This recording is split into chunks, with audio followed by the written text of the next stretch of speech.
So much to look at, so much to look forward to, and so much to review when it comes to sports this week and the coming week. This is Sports Ultras. My name is Thierry and thank you for joining us on today's edition of the show. I've been joined in the studio by Yao Fosulabi. Yao, you're looking different from the last time I saw you. I took the mustache off. You have no idea how many people this weekend alone have asked me about your mustache. You have no idea. Even today. But I hope you're well. Yeah, I'm doing well. Fantastic. All right, Aniela. I could be better. Why? I'm just waiting on the rice, I think Kawa gets frustrated every time you open your mouth to say that's all I'm waiting for the rice to be cooked. Everything right now. about you is ours now. What else is there to look forward to? Yeah, you have nothing. to concentrate on what brings you happiness. Oh, and that brings you happiness? promised It brings you happiness? How happy were you in April and May? Yes, June? Kelvin. What Johnny Kalu? I swear. Calvin, what's one, son? There you are. How is it going? Charlie, we did. Everything is good. We like the atmosphere ahead of the Congress, Yeah? Left, right, center. Yeah? Yes, the divided factions, all the bullets, all the arsenals, yeah. And we like it. All the Arsenals. Yeah. All the Arsenals. And Chelsea. Oh, you said all the doing Arsenals. well. Arsenals in this case, Yeah. weapon. Yeah, So why are you bringing Chelsea into it? Chelsea. Pochettino said he's ready to deliver his ideas quickly. Yeah. Yeah. Well, Maybe- the last time we heard of ideas, you remember? Maybe quicker than 99 Arteta ideas. did. Charlie, you run out of time. So right now you won't buy 99 ideas to add. Terry Jackson.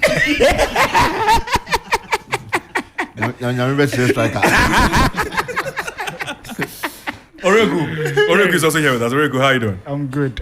Everything going well? Yeah, everything well. You sure? Yeah. Fantastic. All right, so we'll be getting into all the details. My people have introduced themselves. Today, we'll be looking at the under-20 team performance. We'll be looking at the under-23 winning bonuses, and then also be looking at the ordinary Congress and, all the issues that are erupting out of that particular Congress. And then we'll be looking at transfers, because remember, we are in the off season, and so the transfers will definitely be a big part of this conversation. And then we have a special guest in the studio who I'll be speaking to very, very shortly. And I can give you an idea. It's a female, and she knows how to do great stuff with the football. And so you just look forward to that particular conversation. We'll be enjoying ourselves tonight, as we always do, for 1.5 hours. So just stay tuned and enjoy too, if you can.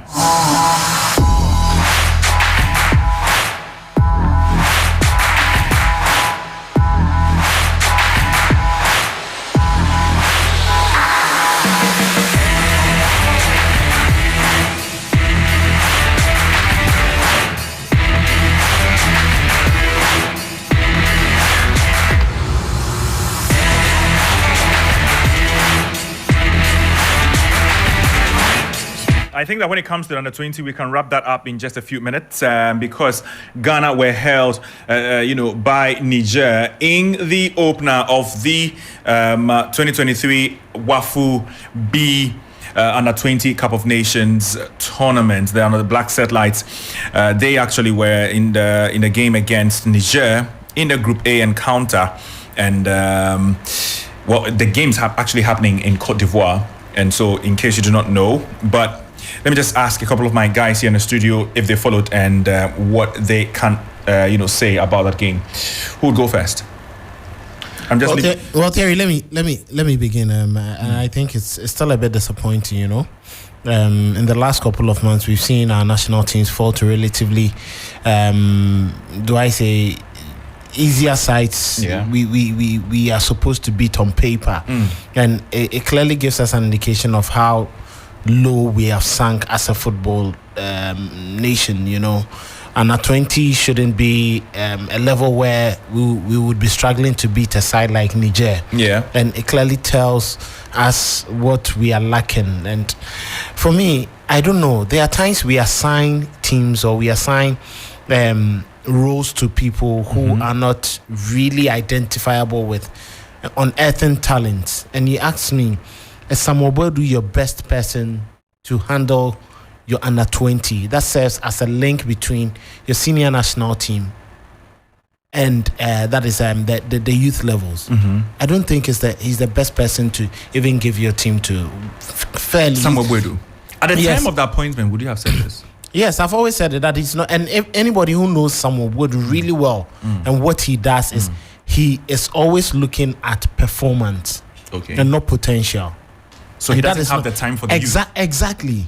Exactly. And you see it when he was handling Hatofo. We saw it when he was handling Deportivo back in Kumasi. We saw it when he was handling Media Maesi. He doesn't have time for players who would take a longer period to understand what they need to do and develop and grow as players. And I think the FA and the technical directorate, they've really disappointed us with some of the appointments, and with no matter the preparations you put together, Jose Mourinho wouldn't be the best man to handle an under 20 team, and we all know it clearly.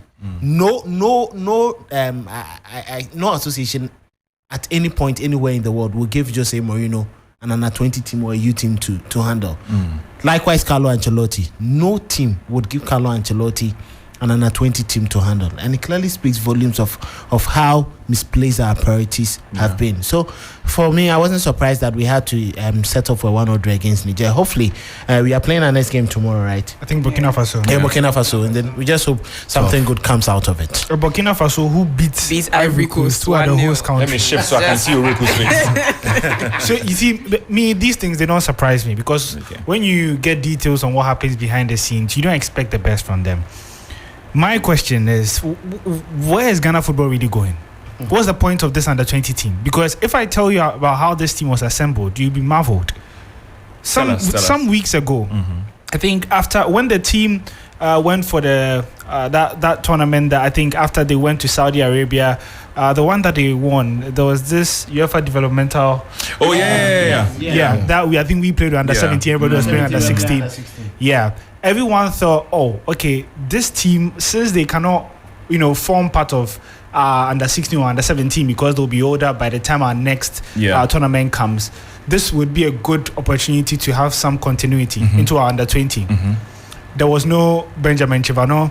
None of the players who were impressive, in fact, during that tournament were considered for this team.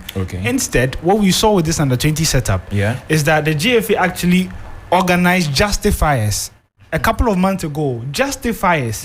When you have a tournament in 2-3 months, you are now doing justifiers for a coach to see some of these players and then pick who he wants. They pick an excessive number, they go and camp in Pram Pram, and then after a few days they decide that we've picked this X number of players. In the end, I think they picked 20 players for the tournament. But the whole process is just is reeking lack of preparation. Not to cut you, but I mean, so in these justifiers that they played, where 20 players were selected, 3 players were from one team.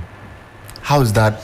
What are the odds? In fact, to even make it to be honest, like, what are the odds? And the team is not Barcelona anyway. And it wasn't even like they picked 20. They picked about 30-40 players to begin with. Yeah.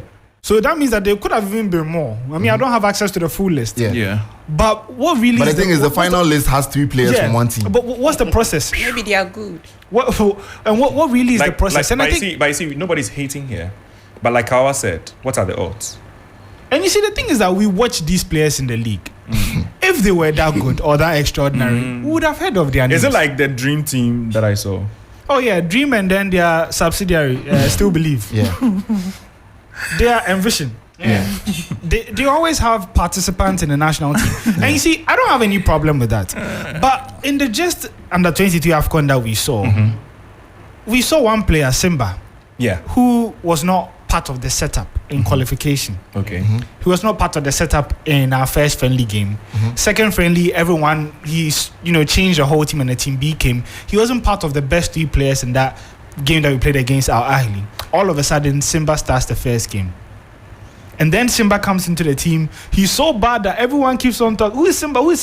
He's subbed off, and Simba never starts a game in the tournament again. And I'm asking yourself, if you really have personal interest and you love Simba and you want his career to progress, aren't you rather throw him under the bus? Thank you.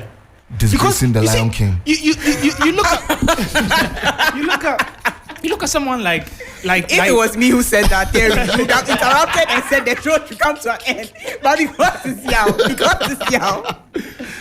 And then you look at our left-footed centre back, Yegbe. Yegbe wasn't part of the qualifiers. Not at all. He comes in. Not only does he come and command the starting spot, he takes the iconic number 7 jersey. Yeah. Oh, you're Ronaldo. No, he's Messi Mount. He's Mount. He comes in. Next season we'll see how. Oh, Charlie, why are you threatening me? We'll do the tally. We'll see how many goals. Past 20. Like we there here next season. Go Ricky, please. Proceed. But I mean, a defender comes in, and at the end of the day, when you look at the audit report from overall fans, no one is happy about these players. Yeah. And what happens is that, honestly, if I had the power and I could determine who gets into the national team, I mean, of course, nobody can strictly prove, all of this is hearsay as to whether people put in their players in the national team and all that. But let's take a look at the track record. All of these accused players. Lomote, today, I think he went to Malmo. Now he's been loaned to the Cyprus League. Yeah. Because he couldn't even command the starting place at Malmo. And he may not cut Lomote it. will probably never play in the national team again. And this is Malmo. Yeah. And Malmo are no longer the team they were, really. Yeah. And exactly. they've loaned him out to to Cyprus. Cyprus. And where he might not play to. And then remind me of this right back. Philemon Bafo. Philemon Bafo. Bafo. Philemon Bafo is a Rio Ave U team. Yeah. Not getting any significant game time. All of these guys There's were playing. Precious Bois. Yeah, all of these guys were playing in the national team. Precious Bois went to North Africa. Yeah. I don't know where is he still Esperance? No, he's lost. And you see, at the end of the day, you think you're helping these players, but what you're doing is rather shooting yourself in the foot because there is no form of consistency or development in their career because you fast tracked them when they were not good enough. Even someone like Fatau Isaku, he went to Sporting and now he's not commanding a starting place. And the latest report that I'm getting from Portugal is that the coach has completely given up on him. Oh, really? Yeah, and he's Completely? Yeah, he's actually looking at other alternatives. And as things stand, when he returns this week at Sporting, he's going to train with the academy. When last season he had the opportunity to train the team A during preseason, but he didn't take that chance.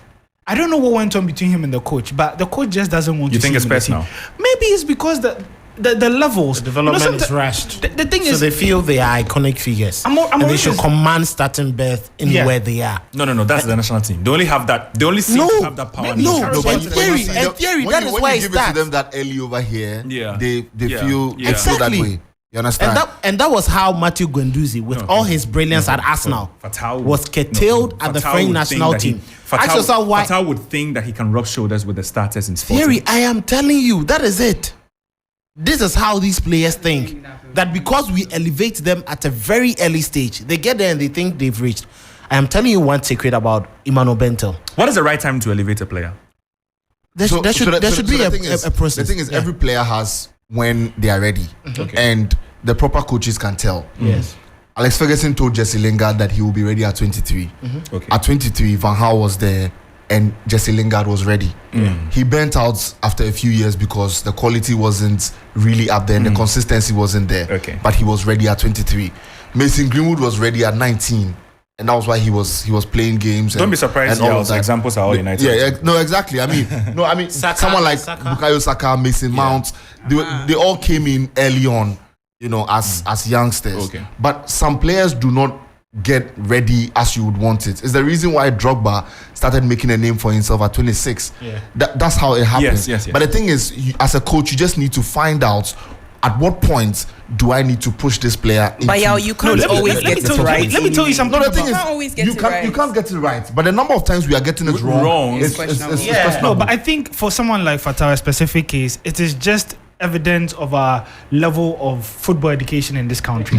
And the truth is, from what the coaches that are spoken to our Sporting are saying, he just lacks the fundamentals to play in the team A, and that is it. And you see, I don't blame him for that. When you say fundamentals, what do you mean?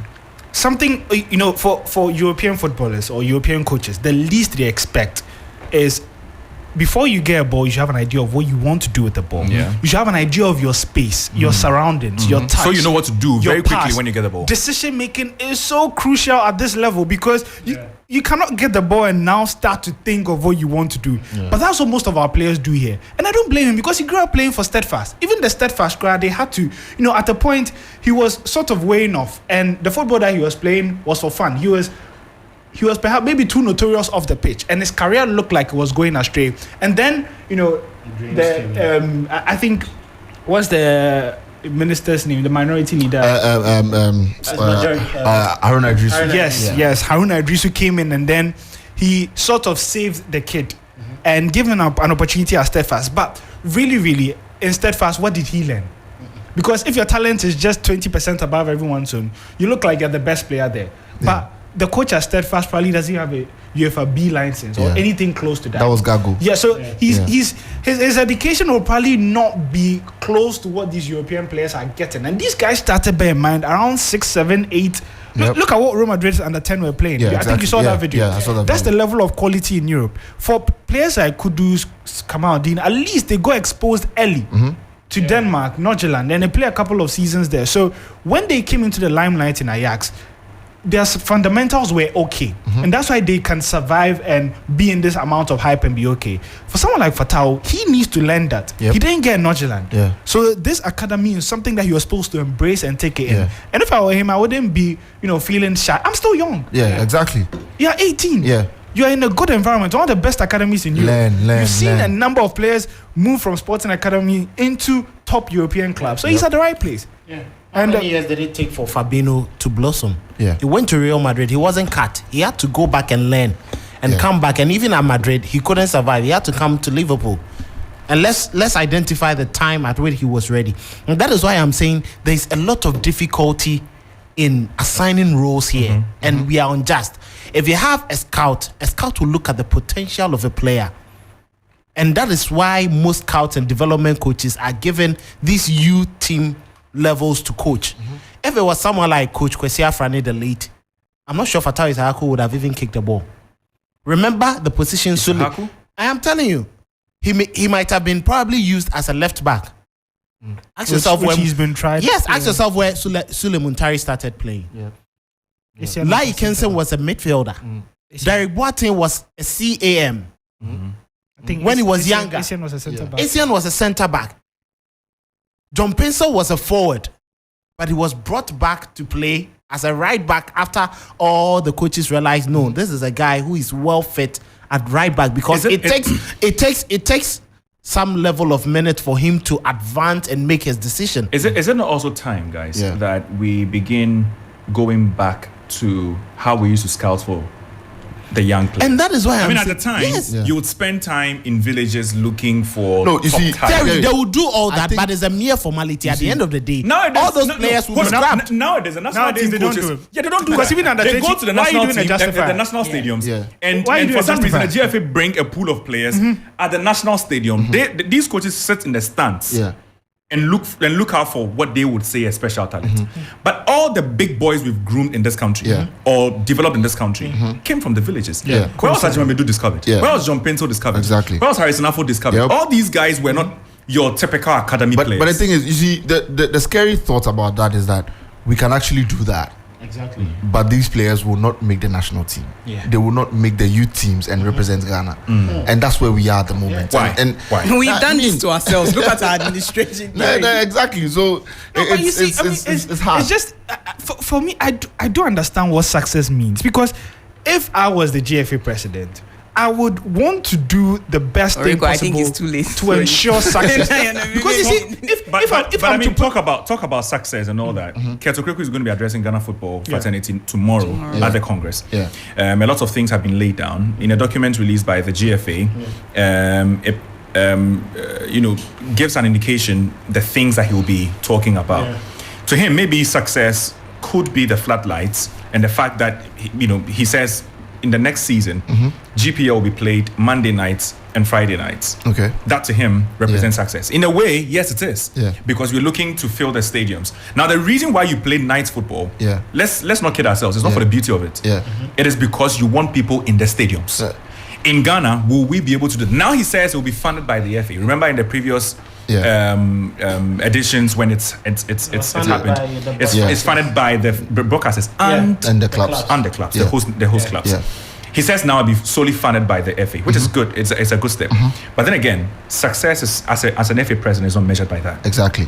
These are fundamentals. Yeah. These are things you're supposed to do. Exactly. You shouldn't promise me that. Yeah. But even with that, it's still questionable because implementation and maintenance will be another issue. And by the time they'll tell you there's no light, there's no power, there's no gas. And what research has gone into this decision making? On Monday night, you want to play football in Accra. Well, we'll get that. I'm sorry for bringing it up now, but I'm just saying. I mean, it was supposed to. I mean, to go back to the main point. So Terry, I just want to touch on this. Okay. The thing is, fine, it is progress. Yeah. You understand. But the thing is, when you are making progress administratively, I mean, and I'm always going to give it to this GFA that they've been able to do certain things right. Okay. Like, all the stuff the Black Stars puts out. The fact that the Black Stars have a Twitter handle is a novelty, which is good.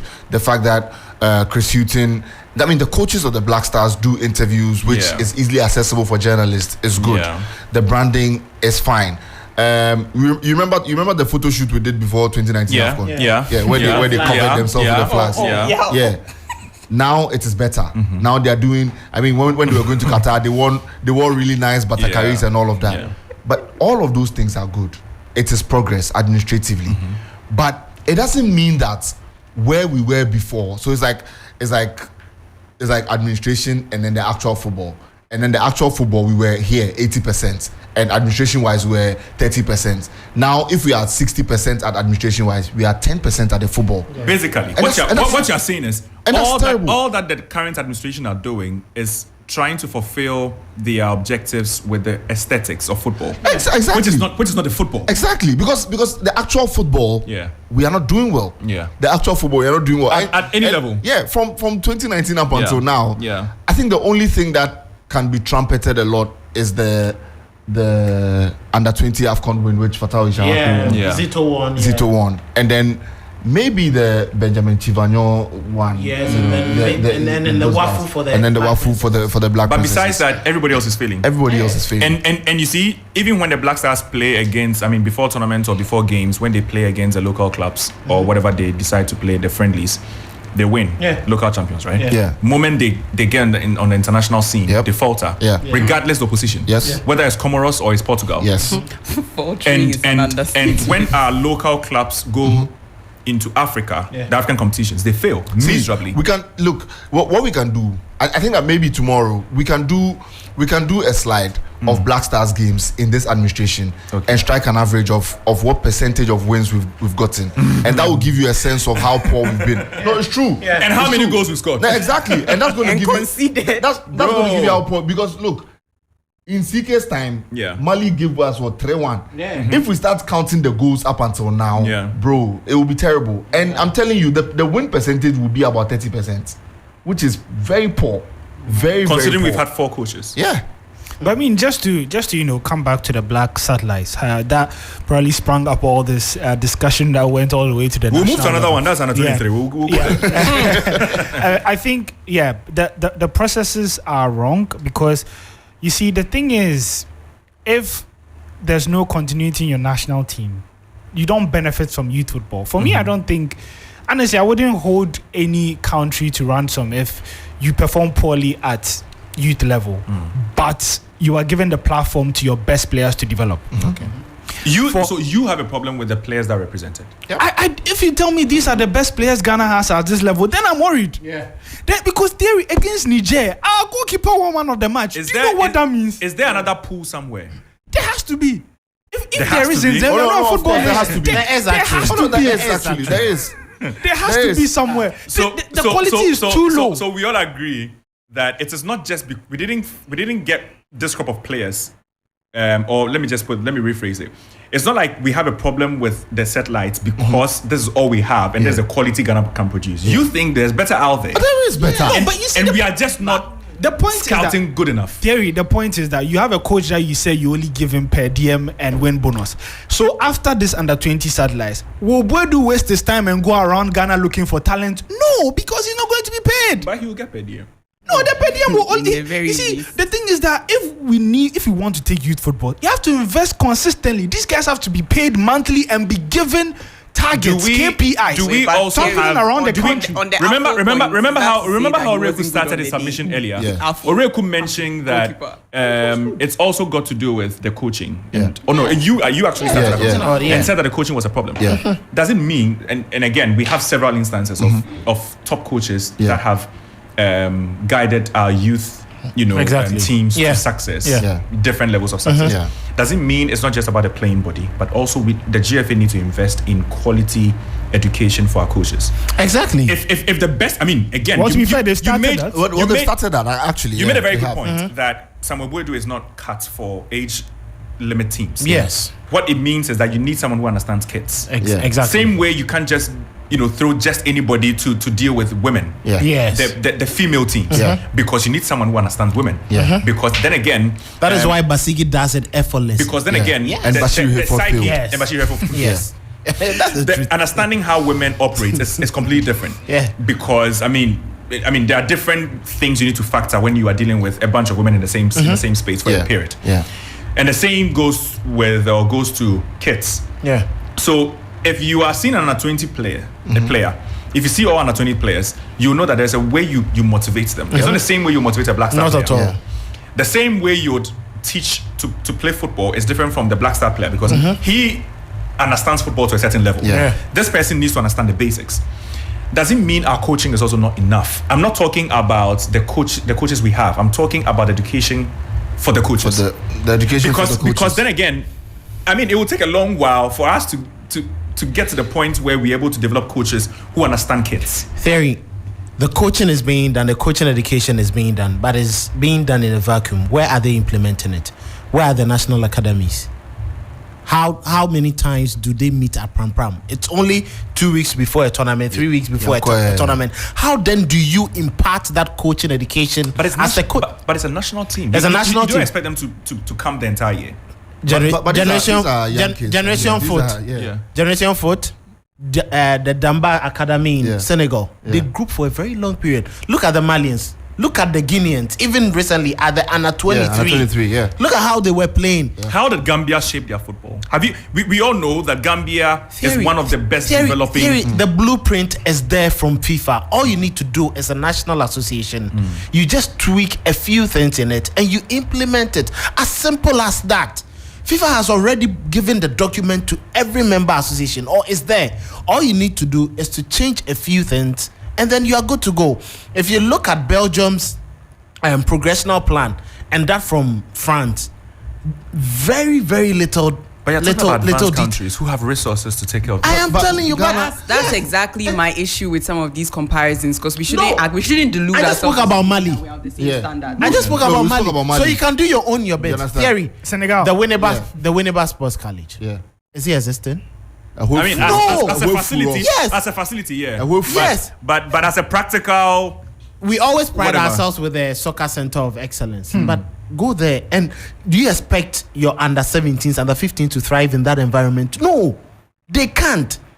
Mr. Easy will fix. They can't. They can. Yes, but and, you see- and that you is see a another- that is a very big problem for me, Theory, because if you don't We have, need to move on though. yes, if you Producer don't, says if I don't move on, if you we'll cut don't the make show. that Let me conscious. just say something positive about the No, game. before you say something positive, I just feel like the Samuel Boadu choice, for instance, because if you have someone like Masoud Didi Dramani Yeah. as coach, why not give him the satellites job and have Boadu deputize him and learn from him for some time? Because we all know the track record of Didi anyway. Exactly.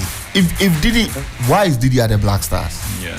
As an assistant. No, exactly. But What is he doing there? Didi, you are a youth champion. You work at Right to Dream. You deal with kids every day. Yeah. You understand? The reason So- I emphasize as assistant is not because I think he deserves better than assistant, but I mean, what's the purpose? If Yeah. you are being result oriented, you will go where your purpose will be fully felt. Yeah. Thank Where you. you can actually But impact it's not his change. choice, it's where And the- no, my it's where the point. That's why it administration all puts him. boils down to administration. If we are not ready to make the best choices and be able to get some results, wasting then we'll our time. still be Well, in the Theory, same even spot. with that, he is assistant or second assistant because of his knowledge with handling children. So the transition Children, or same. imparting the knowledge from The kids, Yeah. or players who are virtually from between 20 and 23 as his job in the national team. You get it, and that is why various national teams have different assistant coaches because they handle different. Any Yes. under 20. Exactly. You can do two.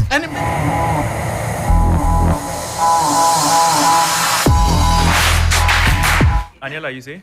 Yes, Two on the seconds to game. go. Okay, on the game itself. Yes, Yeah, on you the have it. game. You have 20 seconds. Yes, Reku was saying why I was the goalkeeper man of the match, and he's talking about the quality. But I think he played really good on the day, and deserved. I understand that Reku, but let's just clap for him. He has done well. Get better for the next game. In any case, we actually dominated in the beginning of the game. It was rather unfortunate that they picked up in the second half and also managed to get a goal in, and it ended 1-1. But I think that Afo was really good on the day. It's also rather unfortunate that Burkina Faso won their game against Ivory Coast, which makes it even tougher for us because if you are going into a game against them, they already have the win in there. They have the upper hand. Their confidence is way through the roof, and we are going in there with a draw. But I think that, again, it's the hope that kills. But once again, I'm rallying behind the Ghana side. Last thing. Hey, The Satellites goalkeeper, man of the match. Yeah, Atizigi will never win that. Oh, goodness. If I knew that was coming out, I've cut him a long time ago.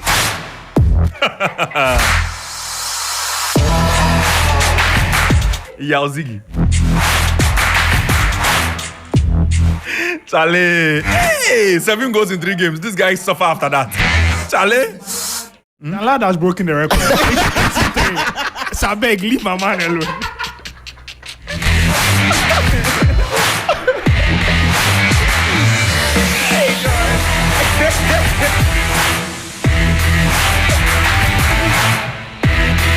Okay, so now, still talking about Ghana national teams, let's now go straight to the under-23. And we all know what happened with Ibrahim Tanko's side in Morocco.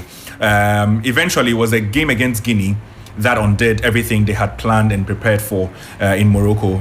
A draw, not a defeat, but a draw. But of course, we all know it was the heavy defeat against Morocco that sealed their fate. And then they needed a win. It didn't happen.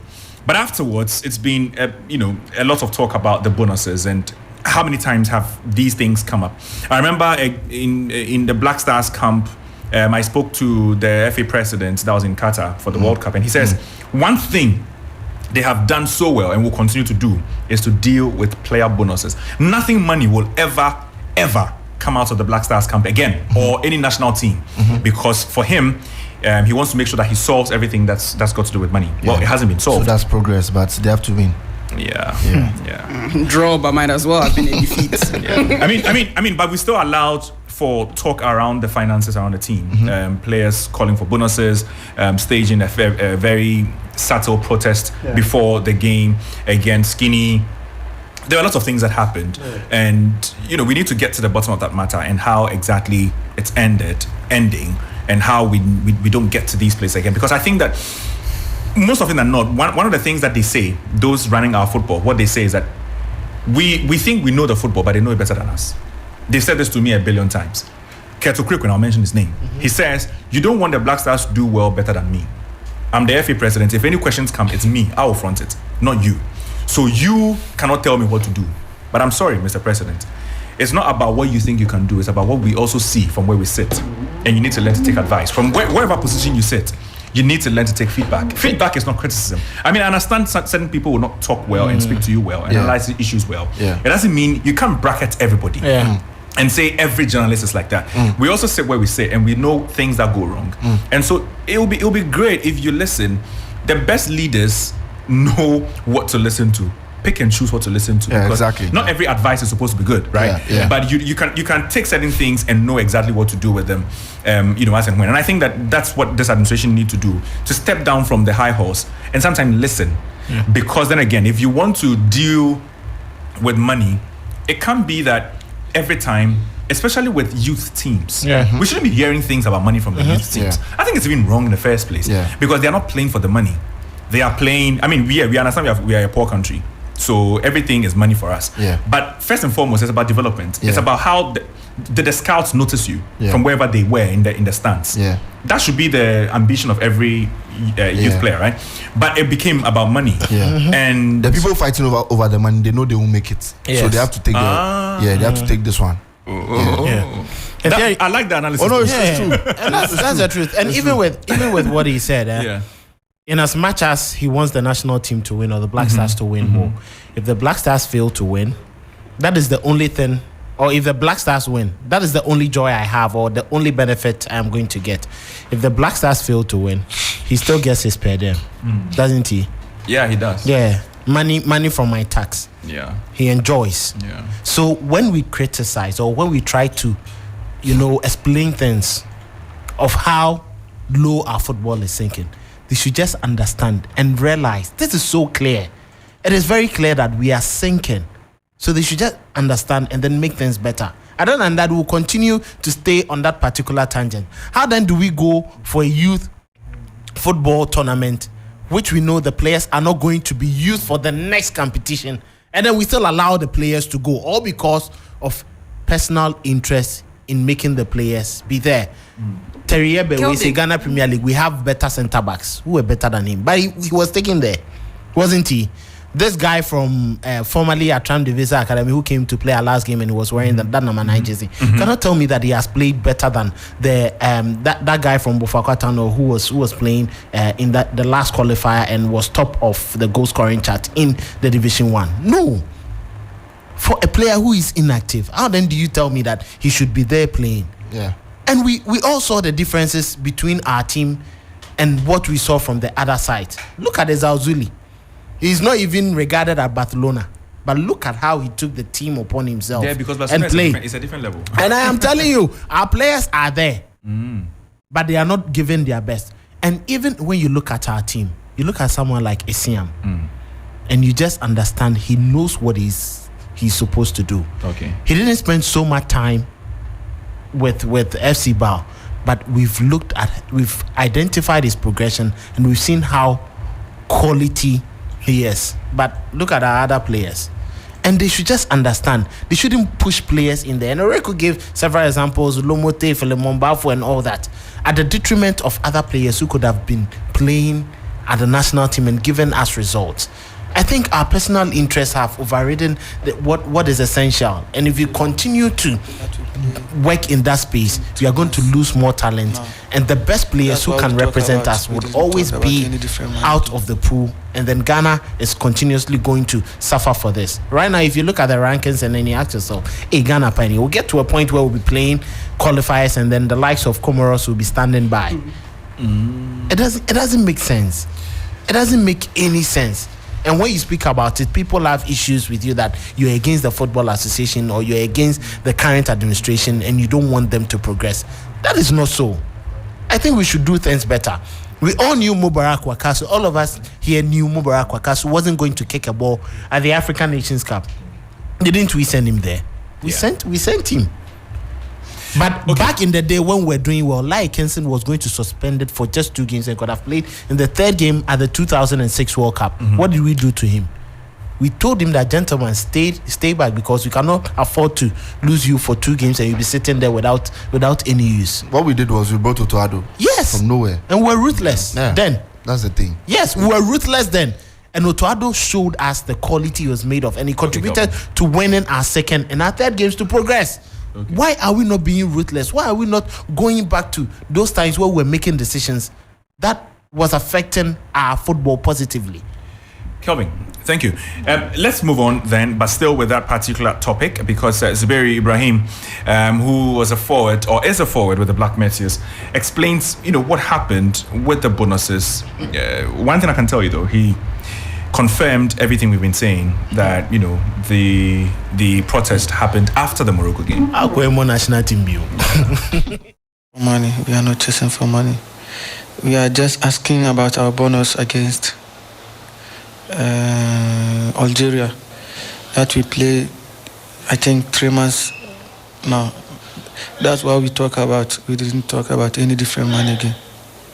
Look, what belongs to you is always yours. So it belongs to us, so we have to, because I think not only one player, we all decided to ask, they said after Algeria we are going to get this, and so we just asked them, if the money is ready. Like without the money, we play the game or not, we play, so we are not chasing any money. I will tell them to always have that confidence that we can do something. You see, we are out from the tournament, but under 20 are going, so they have to keep on supporting them and pray for them.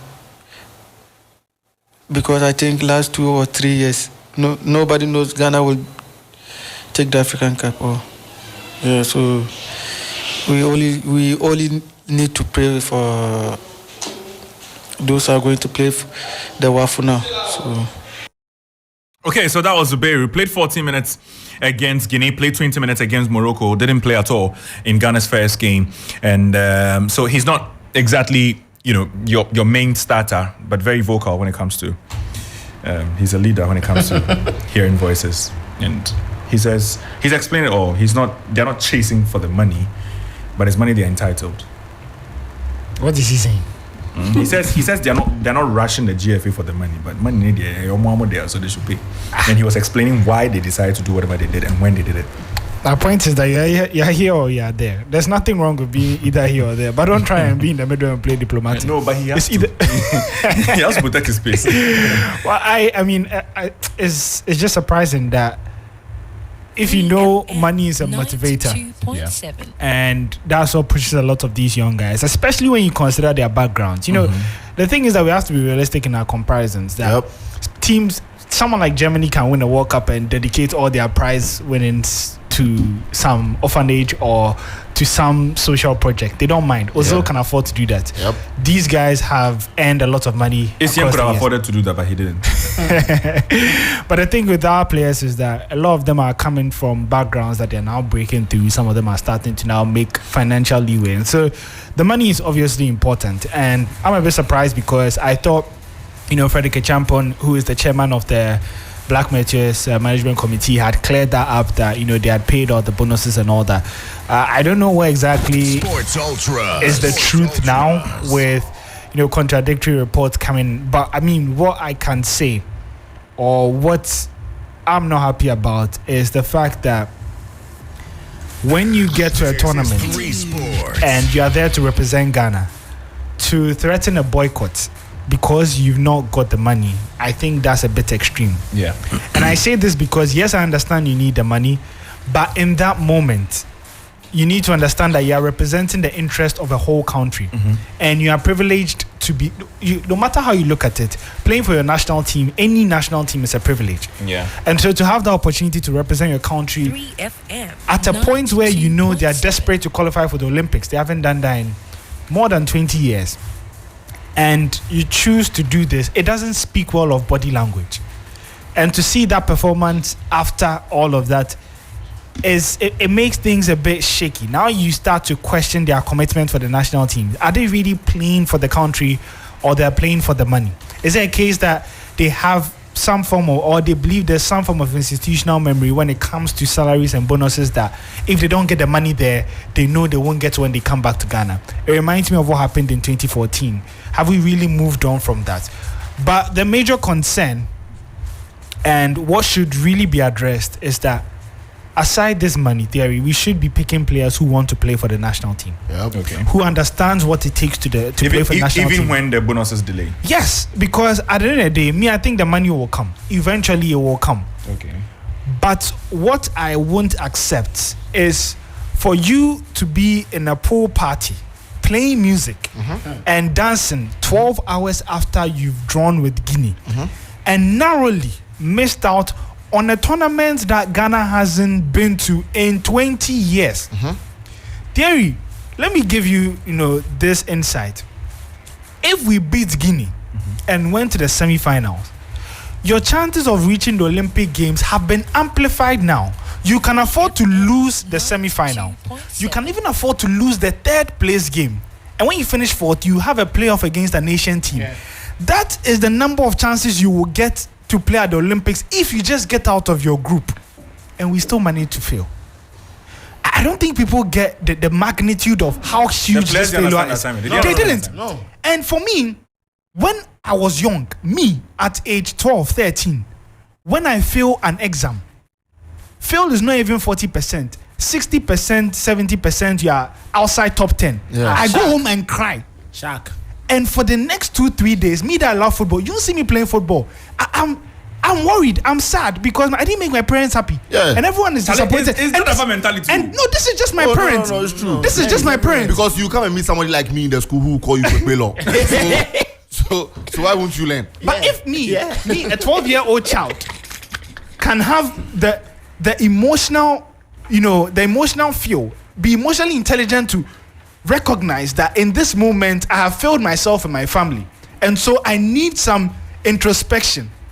You footballers that have played so many years, and this is not even your family, a whole country, you fail, and in less than 12 hours you are dancing in a pool and playing music and dancing, and you have the moral right to put it on social media, and you expect me to be emotional and support the national team next time we are playing? Oh, but you always when I say me, I'm saying I'm representing the whole of Ghana and the fans. Do you expect fans to next time invest their emotions and fight for you and believe in you? Yeah. When this is how you treat them? Okay.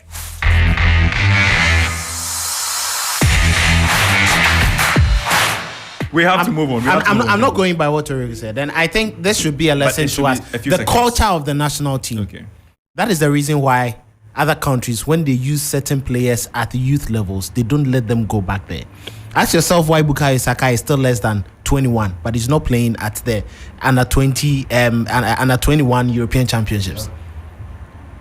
Morocco had certain players who were in their squad and could have played at this under 23, but they told them, no, you're not coming back. Your point. And it's the reason why players like, I told you about players like Danlad, Isahaku, Nyama, and I was so happy when Kamal Odin decided not to play this tournament because they think Isahaku shouldn't have played. No. But you said we've rushed his development anyway. Yes, and because he thinks he's at that level. We saw instances in the game where his decision making was so poor. Oreku said the coaches have even attested to it. I get what you're saying, but I'm saying that because you're making two contrary points. No, one says because we've rushed his development. His culture is I am the best in my team. I am the best in the world to him. To get him back to the drawing board. board. No, please. So what please. So what's the solution is, gentlemen, you are not part of our national teams because you don't play. All. Exactly. If you play to a certain level where we think you can get back to that point, then we bring you back. Even under 23 points. No. He's not cut for this under 23. Tell me your star player. Who's star player?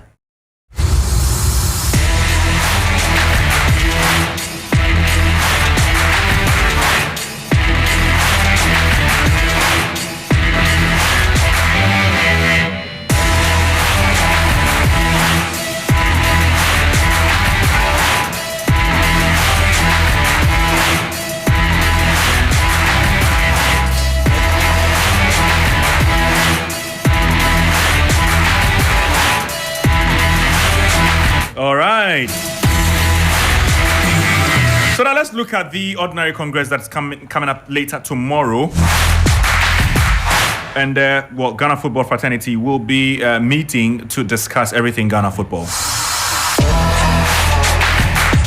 All the heavyweights in Ghana football will be there. Of course, top officials from the Ghana Football Association, from president to whoever. And then, of course, all members of the Ghana Football Association, I'm talking about the clubs and their reps, will also be present. And so it will be really interesting to know how the conversations will go. But, of course, key amongst some of these will be what Oriku will be serving us. Oriku, what are we to expect tomorrow? There's a lot to look forward to in terms of Congress, especially because there's an election year, and there's been a lot of controversy surrounding how much of the funds that were made from the FIFA World Cup were allocated and used. There's been a lot of pressure on the FA, especially in the past few weeks and all that. So I'm sure those would be addressed, but just a few key points to look forward to. There would be a suspension of a member, which has been confirmed by the Ghana Football Association. I remember, to take such a huge decision, more than 50% of the delegates have to vote for that decision, and that's what's been done. I think about 3/4 of the votes, that's about 3/4 of the votes, went in favor of the suspension of Ashanti Gold, who we know of their case where they banned their CEO, Dr. Frimpong, and then I almost said Kweku Frimpong. On the Asama Bank. On the Asama Bank, yeah. So Dr. Frimpong was, he was not supposed to be involved in any football activities, but we've had, Ash Gold still dealing with their CEO, and that is against, the rules that and the submission and what was came out of all that disciplinary sitting from the Ghana Football Association, and also from what CAS did say, because remember CAS only allowed the 22 players some bit of leeway that they could still go on and play and keep their registration card. So you could see someone like Yawano still being able to fly outside the country and do a move and go and play in Egypt and all that, but they were not supposed to deal with their CEO. And then but unfortunately there's been instances of that, and so as their punishment they would be suspended with immediate effect. And so what that means is that Ash Gold will lose all their membership rights, and they cannot play in any football competition, including but not limited to the Ashanti Regional Football Association Division 2 League. And so that's a decision that's expected to be taken tomorrow. To the other aspects of Congress to look forward to, Keto Kreku would also be speaking, one that a lot of people would be looking forward to at the Congress. That's the 29th Ordinary Congress, which is expected to take place on Monday. Ket's speech would look at a number of issues, and just to highlight a few of them, he would be looking at funding and sponsorship, which he says that has gained momentum over the past few years. He goes on to mention the numerous sponsorships that they've sealed under the likes of KGL, Melcom, MTN, and he says that looking at the financial statements that came out, they are making profits and making huge strides. He also goes on to say that the GPL Limited would be registered shortly, and GPL Limited is expected to run the league as a separate entity, and so the Ghana Football Association would no longer be directly responsible for the top flight, and so that is a body that would be taking care of the league, almost similar to what the leagues in Europe have been doing. And then I think you mentioned that there will be Friday and Monday night football for our top flight league that would also be coming in, and some good news for the Division 1, because they are about to get Access Bank as an official headline sponsor for $250,000. Okay. And so that's also a step in terms of our league. And then he talks about infrastructure, where he proposes that the Ghana Football Association would be teaming up with government for a pitch audit across the country. And so they'll be looking at all the state of football pitches in the country and looking at how they can improve on that. And he also touches on the Ghana Man Center. He once again reiterates that the FA have taken full ownership of the place and would be looking to start a massive facelift. And he touches on flagship projects like the borehole facilities that they've been also constructing around Ghana. So far, 62 out of the 80 that they promised have been constructed, but only 30 have been completed. He would also touch on a foundations such as footballs, boots, and artificial turfs, which the FA is also looking at. And lastly, to take a look at one of the big issues that a lot of people will be looking forward to is an election year, and one area that Congress would be discussing is the election nomination fees. Now that has been revised heavily. Okay. Let me just go through the list quickly, though. I have to move on quickly. So okay. So if you want to vie for president in 2019, the election fee was 5,000. New proposal is 50,000. If you want to go for executive council, 2019 was 2,500. This year will be 10,000. RFA slot for executive council, 2019 it was not available. I mean, it's now you pay 5,000. RFA Executive Council from 700 4 years ago to 2,000. District Chairman from 500 to 1,000. District Executive Council from 300 to 500. And female aspirant from 1,000 to 50% of the fee. And so I'm assuming that would be 1,500, or if I don't get what the 50% means, either is an increment or a decrease. I cannot really confirm that, but all that they wrote at a new proposal slot is 50% of the fee. Now, the reason for all of these increases is that due to the current cost of administering the Ghana Football Association elections, i.e. logistics, transport, accommodation, etc. That's why we've seen such a huge jump in the fees to become part of the leadership of the Ghana Football Association. So these are some of the key areas that would be touched on. There will be a lot more in terms of the finances. They'll be going deeper in terms of how the World Cup money was spent, what the budget was, and what the money has been used for across the year. They would also be looking at the activity report in terms of the performances of the teams and everything that the FA has been involved in. So Reku has the lowdown on this and would be giving us a lot more, subsequently, because remember, he would also be the man on the beat when the Congress takes place later tomorrow. But on the phone lines is Jerome Ochre. Jerome, sports journalist here in this country. Jerome, good evening and you're welcome to Ultras. Good evening and thank you. Good evening to all the guys. Yeah. So tomorrow, though, we are expecting football to come together, Ghana football to come together. Briefly, how would you assess Kurt's administration? And also, what sorts of highlights are you expecting tomorrow? I think he's done his best to stabilize our football front following number 12 and also hit by COVID, a global problem at some point. He's done his best to manage our game to a point. I don't think he's done as he's claiming that he has overachieved. I think on a scale of 1 to 10, he's done 5. And that is because for what hit our game in 2018, anybody who was going to take over needed or would have stabilized it. Otherwise, there wasn't going to be the possibility of even running the game. So to that extent, I mean, Kurt has done well. There's some form of stability. And also, if you take the various programs and initiatives that he's launched, for me, some of them do not touch at the heart of the game's development. But then you also want to commend him for showing some visionariness.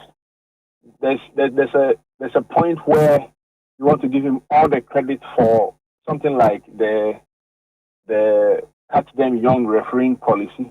I'm told that it is something that was there in the previous administration, just that it didn't have the sort of publicity Kurt has given to it. But whatever it is, I mean, Kurt has flagged it as one of his best. And given what I've seen on the ground, I agree that in that area, he's done so well, trying to groom referees for the future.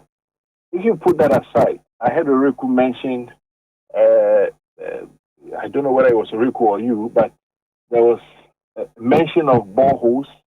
I mean, I don't know how to describe that. I think that it is one of those things that if I were part of the administration, I wouldn't even flag it, because there are major issues in our game that we should be looking at. I mean, refereeing is big, and there he's done so well, trying to give us something positive to look up to in future. You take the various blocks, like, okay, so the Ghana Premier League, what has changed? Yes, there was some work to bring sponsorship. I don't think it's enough, but we have to commend him for the steps he took to get something for the Premier League. If you take the women's football, women's league, for instance, yes, they've had Malta Guinness as a sponsor. That's also a major plus. If you take our national teams, it's been disgraceful. I mean, if you take the satellites, they were able to win the African tournament. That was positive. But the rest, take maidens, under 17, female under 17. We've been banned for how many years? 4 to 6 years. That's a big minus. And I've heard people say, oh, it's nothing. It is not nothing. It's a major failure on their part, because in this day and age, if we cannot select players of the right ages for major competitions, then we should be hanging ourselves. I mean, so there you would want to take something away from the process that he's had. If you take the Black Stars, I mean, since independence, we've never gone to an AFCON where we couldn't win a game. Under his administration, we could not win a game. That is also another minus. Allegations of conflict of interest and abuse of power and all that. Some cannot be proven. Some too, the evidence are right there in our faces. Like Siki Akono coming to tell us that he, as coach of the Black Stars, did not have the free hand to work. We haven't seen some players, in various national teams that we do know do not or did not deserve places in the national teams. These are things that you would say are minuses. So on the whole, I would say that 5/10 isn't bad because there are positive and minuses, and you would want to be fair in your assessment of whatever he has done.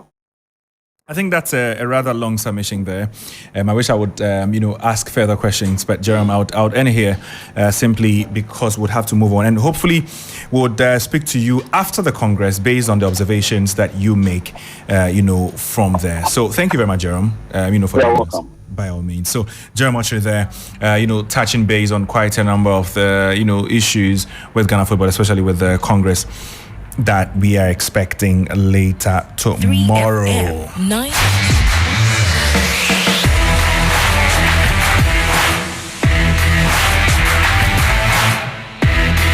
But remember, I told you we have a special guest in studio. Laura Johansson. Now, you may or may not have heard of her. Well, a lady footballer who enjoys playing football in Europe and does, play football in Europe, actually plays for Anderlecht in Belgium, but has spent a bit of time in Ghana, and we'll be asking why, because she has love for Ghana as a country. And I see a lot of, charity works by Laura. She doesn't come here to play football, clearly. But she does well to help, the young, around her, especially when she comes to this country. So we'll speak to her briefly about, what her experience has been like in Ghana. First of all, let me introduce Laura. Laura. Yes. Hey. Hi. How are you doing? I'm very fine. Thank you. So I get the accent. Yes. Means you're not English. No, I'm from Denmark. Denmark. Oh. Yes. But you play your football in Belgium for Anderlecht. Yes. So first of all, tell us about you.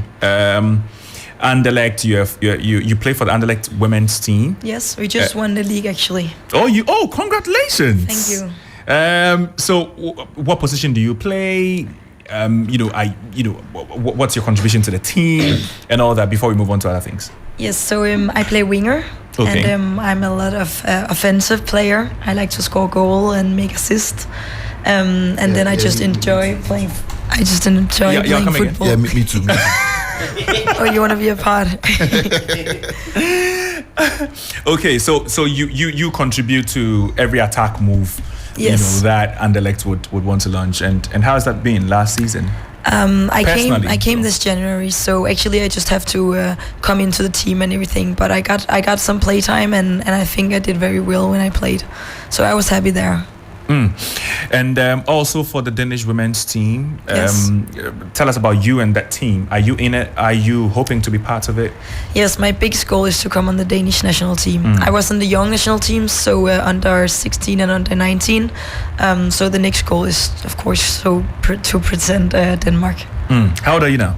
I'm 22. 22. Yeah. And that definitely means, you are young in football, and so you have so many years ahead of you. Hopefully, yes. Yeah, you do, I and feel hopefully I'm already old. Yes. you've been around for long. Yeah. Yeah. What's the love for Africa?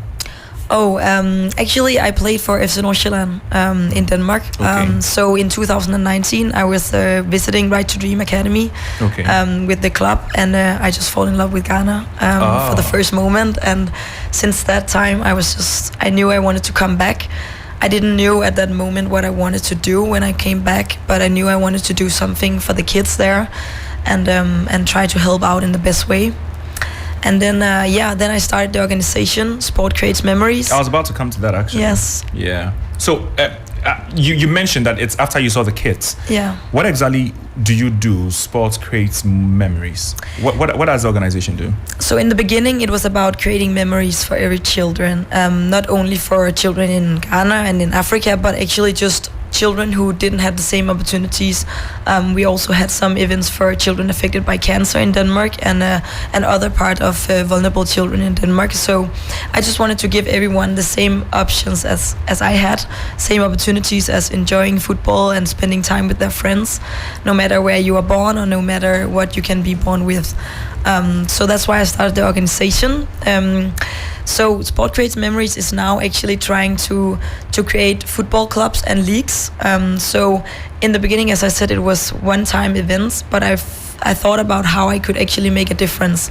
And I feel giving a child a football and a uniform is making a difference for that child. But I wanted to have something that was lasting for longer. And I wanted to make a really big difference in the total. So I was thinking how I could reach a huge amount of kids in one project. So I was thinking maybe creating football clubs and leagues could be an idea. So we are going now around in communities, talking to locals and trying to structure friendly leagues and community clubs across the communities here in Ghana. Wow. And how long has this been in existence? We started in 2021, and now we actually have 42 clubs in Ghana. Sorry? 42? Yeah. But it's like, my organization is not, we are registered here as an NGO, but it's not about making talents, and it's not about making only a few coming to the clubs. It's about getting so many involved as possible and giving as many the opportunity as possible. You don't have to pay and you don't have to be good enough. Just 42 clubs mean you have quite a number of players. 4,200. 4,200? Yes. Are you given, uniforms to all of them? Yes, even more. We also go to hospitals and children's homes and other things. But yeah, we are giving equipments. We have a good partnership with UPS. They are shipping a lot of equipments from Denmark, and then we have some sponsors and partners, mostly from Denmark, companies who want to have their names on the jerseys and want to be a sponsor for the community clubs. So so that's what we also hope for. Maybe some of the companies in Ghana want to be sponsored for their own community. I mean, I almost asked, what the participation had been before you ventured into the numbers and mentioned 4,200 kids. Yeah, that's a lot. Yeah. Have you had any, Ghana company show interest in what you're doing? Actually, we haven't asked so many yet. A little bit, but it's more difficult here, I feel. Because in the beginning, I used a lot of my time in Denmark, so we have a lot of Danish ambassadors. But here, if you go to companies, I feel I need to get some of the Ghanaians ambassadors to make the companies want to be a part of it. But that's something we're working on. I wish you all the best on that, and that immensely because of how beautiful your project is. How long have you been here though? This time we came the 3rd of June, but I've been here 6 times or something since. I come every time I have vacation from football, I go here. So every summer and every December, I spend even Christmas and New Year here. Wow. Yeah, you love Ghana. I love it so much. Besides this project, what else are you enjoying here? Oh, the vibe and everything, like the people here. I could go around in communities and just go around forever here. I really enjoy it. The pubs, the restaurants. Yes, everything. Meaning you come here. The music, oh my God. So do you come here in December? So end of year, do you come here in December? You enjoy our music concerts? Yes. No, because I saw you that we've posted it on our socials. I'm trying to get some dance moves, but it's so difficult. I'm trying my best, and people, they always laugh, but I enjoy. Yeah. But it's good stuff. It's good stuff. Lauren. We really enjoy. Yeah, I can tell you're enjoying yourself. We try to get women involved as well, but it's more difficult. So I hope also I can be an inspiration for some of the girls here. Are you getting any help from Europe though? Yes, we have a lot. We are always coming like a full team of volunteers from Denmark who comes here to make the coaching lessons for the coaches and to try to help structuring the leagues and how to not educate the coaches in how to make offensive or defensive exercises, but more about how to run a football club, how to talk to kids, how to communicate and how to play the games, maybe be sustainable by themselves in the future. That's our purpose. So it's like a little push in the right direction, but all of this you said is not geared towards developing talent. Is that No. Did I get that right? That's right. Which means you're not looking to unearth the next generation footballers. No, but we are trying to grow the Ghana football in total. Because as you can see here, we are trying to give out equipments, and you see when you give a community who didn't have any equipments, then you come back a half year after. In the beginning, they couldn't even play 11 against 11. A half year after, they are playing like they are really, over here really though we good. have our own way of doing Really, it. So really good. so one team would take off their shirts completely and play half naked, Yeah. while the others would identify themselves just wearing clothes. So yeah, I think this is great, and thank you very much for doing this, because then, we need to also help these kids who have interest in sports. It's not just football, but I mean, you've taken interest in football, and that's great because you're a footballer. But you must have your head properly screwed on as a 22-year-old to still, embark on projects like this. Yeah, it's like it's a full-time job, I feel, without getting paid or anything. But I just really, as I say, every time I enjoy it. I really find like happiness by giving all these things to the kids here and to see their smiles. When you go out with the football and you give it to like a kid here, it's like their eyes is like blowing so much. Will there ever be a chance that you take a kid that has shown so much promise, and you just feel maybe he needs to get a bit of a European experience? Yeah, like of course, as me as a professional myself, I always had the opportunity to be seen. So that's of course also something we are looking into, how to help the best ones out. But it's not the purpose of the organization. But again, I could go on the national team when I was young, and even if I have had a bad training, I could just be selected afterwards. So I want to give everyone the right to be seen also, and help them out in the best way. But the purpose is everyone should be able to play football and have opportunities. My guys are still here. Yao, Elriku, and Kelvin. Do you have any questions for Laura? I think for you, like a personal question. Growing up, did you have any role models in the football that you looked up to? Like inspirations or Yeah. Actually, when I was little, I didn't even know about professional football. We just played in like my community, and it was first when I turned 14 I was selected to something called the Danish Football Association, and I was like, can I be a professional footballer? Because I just like playing football. So for me, I never even I watch football now. I go a lot because I have meetings and things like that, but it's not about watching it. It's not about being on the high stage. It's more about really just and enjoy playing football. If it's on a street here, if it's on a big stadium, doesn't matter. It's the same joy you get. And to young people, for instance, in Ghana, Africa, especially women who are dreaming of playing high-level women's football, if you could just paint a picture or give an idea of how the women's game has evolved, especially at top level. Yes. Yeah, I hope everyone who's listening now wants to hear that women's soccer is really growing and developing in a good way.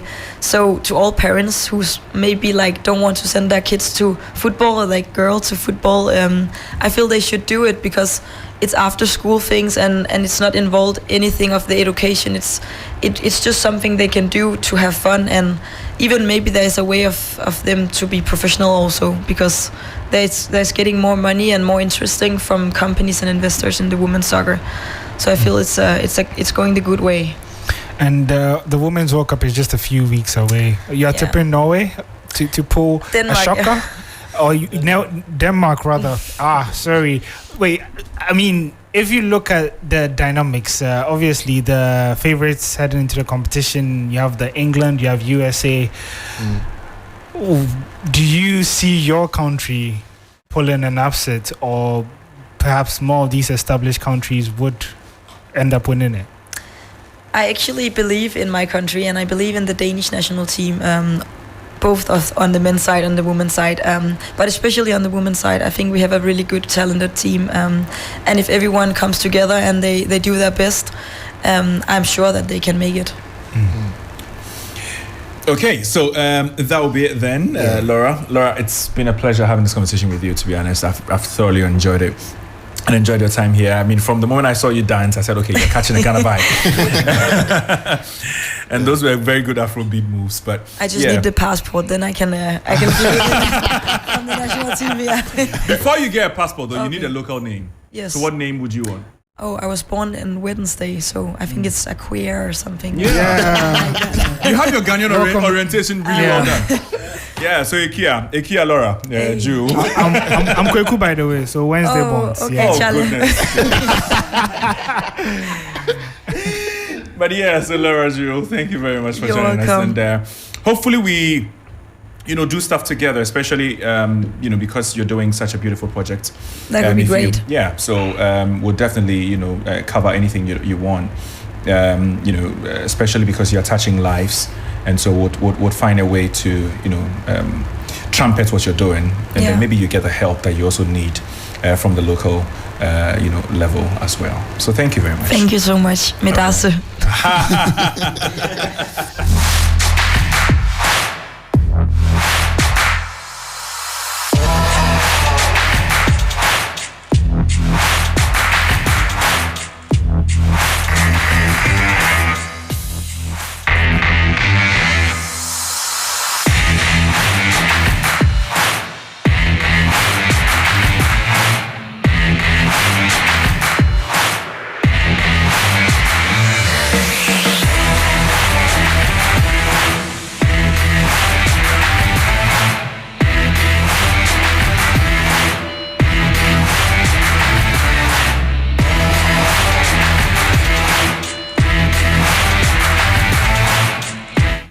So that was a brilliant conversation there with Laura. Jules, of course, plays her football with Anderlecht women. They won the Belgian league this season. But it's here for a lot of charity work, and we love to see it. For now, we are talking about transfer. First on our list is Kylian Mbappe, and what's happening with him? Because then again, if you followed, well, he has 1 year left on his contract at PSG. Wants the move to Real Madrid. Real Madrid want him there, but Mbappe said that he wants to move next season when his contract ends. PSG, they are a very reasonable club, right? So they say, Mbappe is the best player in world football. They are not allowing him leave for free. So if you want to go, it must be this season, or this summer, where we can sell you and make some bucks off you. Be it Real Madrid or whoever. So do not blame us if we accept any bid from any club like Arsenal. What we want, though, is we want you, to leave when we know we can get, the best money we can get out of you. Mbappe, it's a win-win situation for him before, I would say, but not anymore, because now PSG would force him out of the club if he wants to leave next season for free. And I think it's just sensible that PSG gets something out of him, considering the investment they've made in him. But it's also that PSG have waited too late to have this conversation with only 1 year left on his contract. Player knows that when he signs a new deal, it means that, whatever transfer would be mammoth, compared to if it was just 1 year left on his contract, or if he has to go for free. Real Madrid might miss out on him if PSG accept any other bids. Real do not want to spend on him or pay any money for him this summer as well. And there's that talk that there's been a conversation between Real Madrid and Mbappe's representatives. A silent agreement that says we will, link up next season for free. PSG are not happy about that. And so it sparked a lot of, back and forth between both parties. Guys, where are we on this? And how do you all feel about Mbappe and this whole summer, transfer saga? I've never seen such an imminent transfer that has dragged so long. Everyone knows Mbappe will end up at Real Madrid. I mean, what did Chelsea surprisingly make a bid and PSG say £150 million for Mbappe? 1 year left, we'll take this. I think it's more of where the player wants to go, and he's never hidden his admiration for Los Blancos. I think he went up there. It's just a case of how and when he will get there. I don't think Real Madrid would want to pay any amount, especially for what happened last summer when we had Real Madrid going up to more than 150 million for a player who had a year left on his contract. And after giving his word to Florentino Perez, he ended up not coming because we had a lot of interventions from even Emmanuel Macron, who's the French president, coming in and all that. So I think Madrid are in the authoritative position in these negotiations as things stand. And they will probably be patient. Madrid? Yeah, I think Madrid are. There's no need for them to panic. In the sense that I do believe that they've just spent over 100 million on Bellingham. Yeah. An investment that they knew they had to go for because there was a lot of competition from Liverpool, Man City. For Mbappe, there is no competition. I don't think he'll end up anywhere else. He wants to go to Madrid. His latest comments, though, have sparked, another range of shots from the club president, who says that Mbappe was careless with his comments. Where he said he cited a number of examples during last season, where he said when he was absent or couldn't play, the team failed. I think so. It's almost as if disrespecting everybody else in the team. He does it all. Well, I agree with what he said. Is the truth, and that's perhaps maybe what the PSG leadership need to hear from him, because time and time again, various people have come out to say that Paris Saint-Germain, with how they are running the club, is almost suicidal, and there is no clear plan in terms of their transfer activity, the management of talent, and how they're giving monster contracts to some players who have a lot of luxury options in their contract and all that. It doesn't speak of that of a serious club with discipline, and it gives room for a lot of indiscipline. And so the club hasn't been run in the best possible way. And I think for someone like Mbappe to come out and speak in the nature that he did, for someone born in Paris, who probably grew up in a dream of playing for Paris Saint-Germain, it now makes it, you start to wonder that if he's red tipping point, boiling point, then he's tired. In the sense that he's probably a young player in his peak and expected to achieve a lot more. He hammered on the fact that he wants to win the Champions League, and PSG are just not getting close enough. If anything, in the past 2 years, there's rather been a retrogression as to how close they are getting to the much coveted trophy, and it's frustrating to see his direct competitor like Erling Haaland move to Man City and then win a treble, which does once again show him that a good career decision could elevate him in terms of his status. And I think time is catching up with him, and he's starting to realize that if Real Madrid move on from him, there is a real danger of him getting stuck at Paris Saint-Germain. There was that temptation last season, and Real Madrid could have, with frustrations of how the negotiation went. But I think he's gone back and probably calmed Florentino Perez down a bit. And that's why I say that Real Madrid are in the best possible position for this negotiation, in the sense that Mbappe would want to wait and take his loyalty bonus, which is around 90 million euros reported. If he sees out his contract, he will get that. He would also get a signing fee from Real Madrid, and he would also get a bumper contract. So on a personal side, I'm sure he sacrificing one more season and seeing what Enrique does wouldn't take so much away from him. But financially, he will gain. But what that would do is that Paris Saint-Germain would be on the losing side. And maybe his conscience may not want to allow him to do that. That Paris Saint-Germain will let him go for free. Remember, they signed him for a record fee in France, in terms of transfers and within France, when they signed him for more than 120 million. And so for Kylian to come in, and then all the improvement that he's gone through, the development that he's gone through, and then you end up selling him for zero, would be really painful from a financial point of view for the club. So, I mean, that's where the conflict is. But I think in the end, he will go to Madrid. And within the next year, I think, Kylian Mbappe would be a Madrid player and would wear the number 7 jersey. Okay, yeah. There's been a lot of talk about Andre Onana. De Gea himself says he's no longer a United player. Yeah, he said goodbye. Yeah, he said goodbye, and he says he's had a lot of memories with you, unforgettable moments. Maybe the new generation will be benefiting from an Onana signing. I think that the Onana signing is just on the score of the fact that he fits into Erik ten Hag's football idea and what he wants to do. I mean, we saw Onana in the Champions League final, which is obviously like the biggest game of his life, and he delivered on the night, but for that Rodri shots where his defenders couldn't protect him well in front of goal, he would have had a really, really good game. And I think that his passing has also been top notch. Whatever, it's the kind of football that Erik ten Hag wants to play. He wants his goalkeeper to be confident enough to start attacks from the back, which is good. And so I think United fans will be getting a really good goalkeeper in Andre Onana. But the thing is he a better goalkeeper than De Gea, though? I don't think he's a better shot stopper than De Gea. But I think that solely on the score of fitting into an Erik ten Hag team.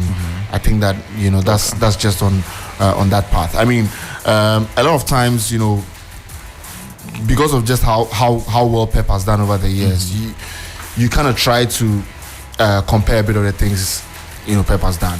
When Pep came into City, Joe Hart was their goalkeeper. Yeah. He was doing relatively well. He shipped Joe Hart out, brought in Claudio Bravo, who was really good with his feet. He was distributing properly, whatever. And then he realized that his shot stopping wasn't great as well. So he, stayed away from him and brought in Ederson, who has now become the mainstay for Man City, won the treble and everything. And so I think that, Onana coming to United is just showing us that Erik ten Hag wants to play in a certain way, and this is the man that he thinks he can trust for his team to play in that way.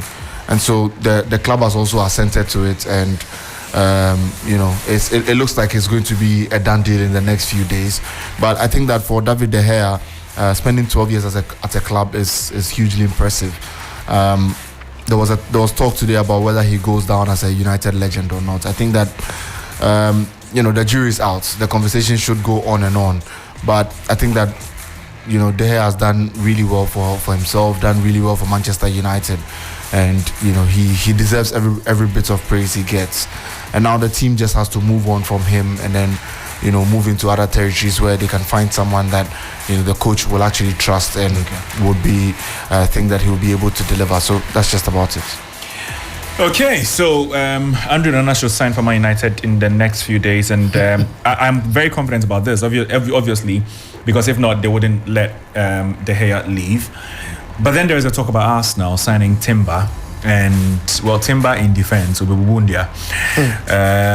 How he would pair up with Saliba, I'm sure, because he definitely is your first choice centre back. Yeah. But the Arsenal squad as a whole, especially when you look at Declan Rice coming in, it's dragged, but we all know it's going to happen. There's Havertz in with the mainstays you already have in a team. How's Arsenal looking like next season?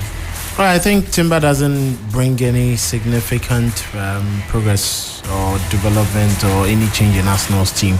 I think Arteta is just trying to shore up his left-hand side of defense. And what I am seeing as in Granit Xhaka leaving, it means Zinchenko is going to have more minutes in central midfield because he's a left-footed player who also likes to advance into goal-scoring areas like Granit Xhaka does. And as we know, he has a better vision and a better attacker than Granit Xhaka would offer. So Timber more or less is going to help support Kieran Tierney at the left-hand side of the fence, which Arsenal has been struggling in the last couple of years to have a very proper left-footed player at the rear. And with the Declan Rice coming in, it means that now Arteta can afford to play even a double pivot with Partey and then Declan Rice, or even get. I still mentioned Partey. I thought you said he's not part of your team. Have you seen his tweet? Have you seen his message to Granit Xhaka saying, "I'm going to miss you, brother, for a very long time around the place"? You haven't seen it. You need to go look at it, and it speaks volumes of Thomas Partey. No concrete offer has been made to us now for him, which clearly gives you an indication that yes, Partey. No, but I wasn't talking about him staying or not. I'm mentioning Partey. Is he going to be part of your first 11? Yes, I think Partey should be in there. If it's a double pivot, it means you are left with only one person ahead of them. Yes, between Odegaard and Havertz. And you play Martin Odegaard. And Havertz. Odegaard offers more. So Havertz more goals, more assists. Havertz on the bench. Yes, 65 million for bench player. Yes, he can sit on the bench. No, Arsenal don't work like that. Is it? Arsenal don't have 65 million for a bench player. To be honest, they won't spend 65 million. I think Havertz starts somewhere. I only gave an option that positions. If there are games, it only gives Arteta the opportunity to play a double pivot in such games, because you can't tell me Arteta would open up to a Manchester City team when he can play a double pivot and show up his screen. Well, he will. That's your sense against his sense. That depends on where you are coming from. And the Arteta we've seen, because we know he would want to go toe to toe. You may think that way, but even with what we saw from Granit Xhaka and then Thomas Partey, Declan can do that because we've seen Declan as a box-to-box who also advances a lot more.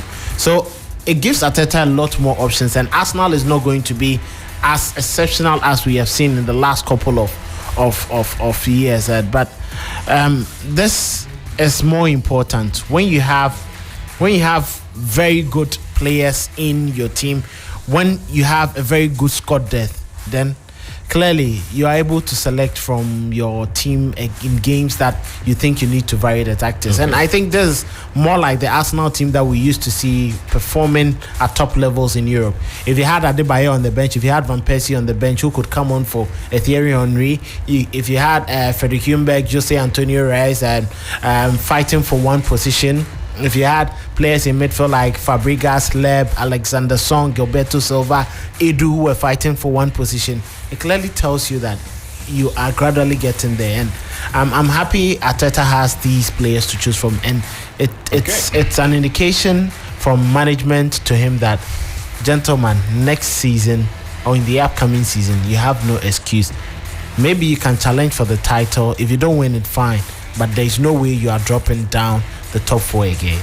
Oroku, that's the last point though. Let's talk about Chelsea. Yeah. Pochettino has spoken this week. Yeah. And he says they could be balancing the squad a lot further. They've shipped a few players out, some new players maybe coming in, especially when he looks at the preseason, spends time with the players and all that. How do you see Chelsea going forward in the rest of the summer? You think they are signing more players? I think for Chelsea, do you think Chelsea need a goalkeeper, for example? Yeah, I think we do need one. I don't trust Kepa didn't demonstrate enough last season when he replaced Mendy in the starting 11 that he can be reliable and stable enough for the team. I think he's a decent goalkeeper, but he's not a difference maker. He's not a difference maker. He would probably do his job, but time and time again, when your defense fails and you expect him to, pull up a magnificent save, something out of the world, you barely see that from Kepa. Maybe once in a while and all that. And he also has this thing about conceding long-range strikes that I don't know whether it's coincidence or whether midfielders get more confident when they see him in goal or his positioning or whatever it is. But it's something that we need to cut out. And I think even beyond the goalkeeping department, there are a number of decisions that have to be taken in the defense. Are we still going into the season where Chilwell and Cucurella as our top 2 left backs, or would one be sold with Lewis Hall promoted or Maatsen coming into the first team? There's so many decisions to take, and also in midfield, who partners Enzo. Even if Caicedo comes, I think there's a need for an extra body in there, because if Caicedo comes and you're looking at Caicedo, Enzo and Nkunku as your 3-man midfield, then you're only left with Andre Santos and Chukwuemeka, and these are 2 guys who are all in their raw phase, yet to still fully develop. But you need someone who can come off the bench and make quick impact. And it's going to be a long season. Players will get injured, they'll be absent and all that. So you want players who can come in, step up and replace them. And so I'm expecting one quality midfield signing and then maybe a couple of wingers, because if Pulisic also leaves, then you only have Sterling, Mudryk and then Chukwuemeka, because I don't think Ziyech has a place in this team again. And up front, Datro Fofana is likely to go to Hertha Berlin on loan. If he does, that means that we only have Boya and then Nicholas Jackson, because I don't also count on Aubameyang to be part of the squad next season. So you would expect one more signing as a striker. So there's still so much to do in the market for Chelsea. But the danger is, although Pochettino wants to see the team in preseason, I also think there's a downside to that, because it would have been better to enter preseason with his signings. That way he's able to start with the school that he knows. This is my new school, this is the team, this is how I know 90% of my team would look like during the season. You can start working on what your first 11 would be, the style of play and all that. Not in the case where you try some of these players in preseason and then you say they're not good enough, now you have to replace them, sign players, and they come in later in the season and all that. But I mean, it's an interesting look, especially for Chelsea and the changes that are coming in the next few weeks. All right, so that'll be all for Sports Ultras. Thank you very much for doing the listening, and thank you for participating in the show anyhow you did. Yafosulabi was here with me, and Niela Alote, Kelvin Oswansa, and then Oreku Ampofo for you doing the listening once again. A big thank you, and see you same time next week.